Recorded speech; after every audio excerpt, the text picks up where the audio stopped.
Welcome to Midnight Story. Tonight's story is at 2:11 a.m. I noticed something strange. Not loud, not dramatic, just wrong in the quietest way. The city was asleep. Streetlights hummed like tired insects. The road was empty, no honks, no engines, no footsteps. Just me, and my car, and the soft ticking sound of the dashboard clock. 2:11 a.m. That's when the first light turned green. I hadn't slowed down yet. I was still a block away. But it changed anyway, green, bright, welcoming, like it had been waiting. I remember smiling. A small one, the kind you don't even notice you're making. Lucky night, I thought. I had just left the hospital. Not visiting someone, not working, leaving, after signing papers that felt heavier than bricks. My father was gone. No dramatic goodbye, no final speech, just a flat line, and a nurse who whispered, "I'm sorry." Like saying it louder might break something else. I didn't cry then. I don't know why. Some people break immediately. Others, drive. I chose to drive. The second traffic light turned green too. No hesitation. No yellow. Just green. I slowed down this time. I looked left, right. Nothing. The city felt staged. Like a movie set after everyone goes home. That's when I felt it. That quiet pressure in your chest. Not pain. Not fear. Expectation. Like something was about to speak. I turned the radio on. Static. I turned it off. My phone buzzed. 2:11 a.m. A notification. No service. I laughed under my breath. Figures. That's when the third light turned green. Before I could even see it clearly. I whispered out loud, "Okay, that's weird." Hearing my own voice startled me. It sounded older, rougher. Grief does that. It adds years in minutes. I hadn't planned a route home. I just drove, past places that remembered me better than I remembered myself. The diner where Dad used to take me after my night shifts. The bridge where he taught me how to drive. His hand hovering near the wheel. Never touching it unless I panicked. Trust the road, he used to say. But don't trust it blindly.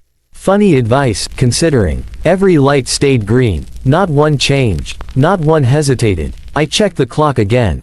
2:11 a.m. It hadn't moved. That's when fear finally showed up.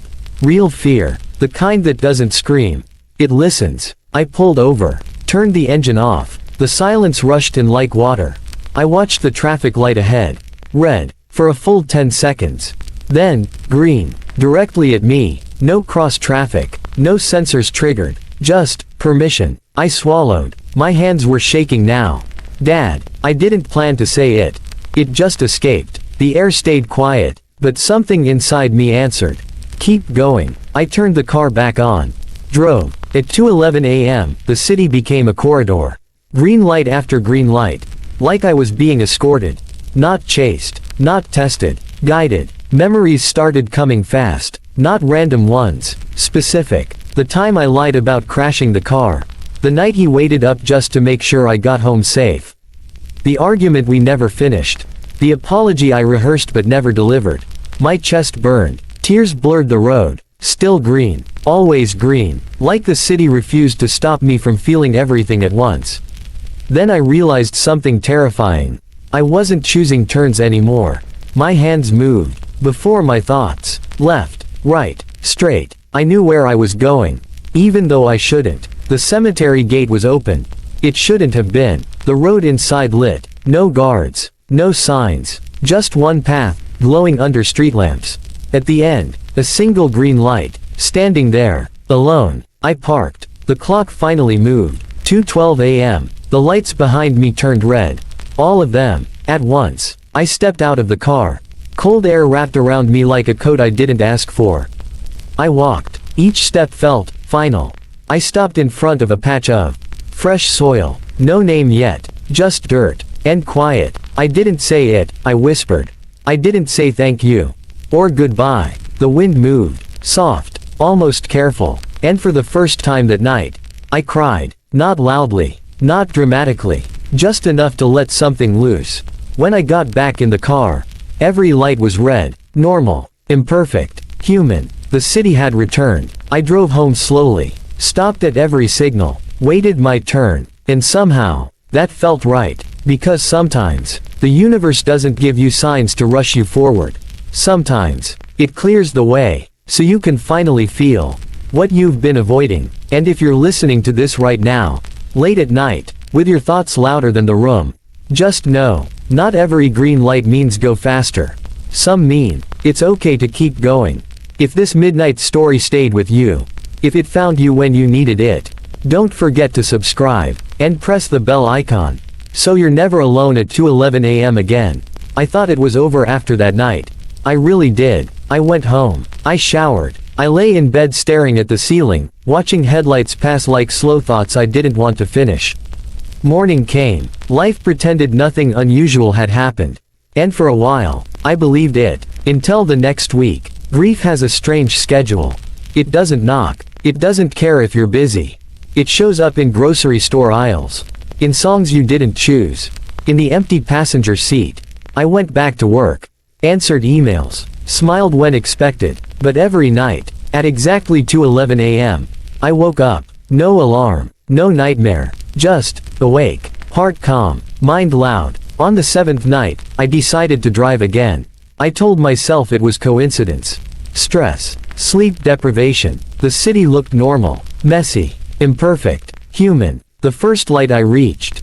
Red. I exhaled. See. Nothing special. Then the clock changed. 2:11 a.m. The light turned green. I froze. Not fear this time. Recognition. Like hearing a voice you haven't heard in years. In realizing your body remembers before your mind does. I drove. One block. Another green. Another. I didn't smile this time. I asked the question I was afraid of.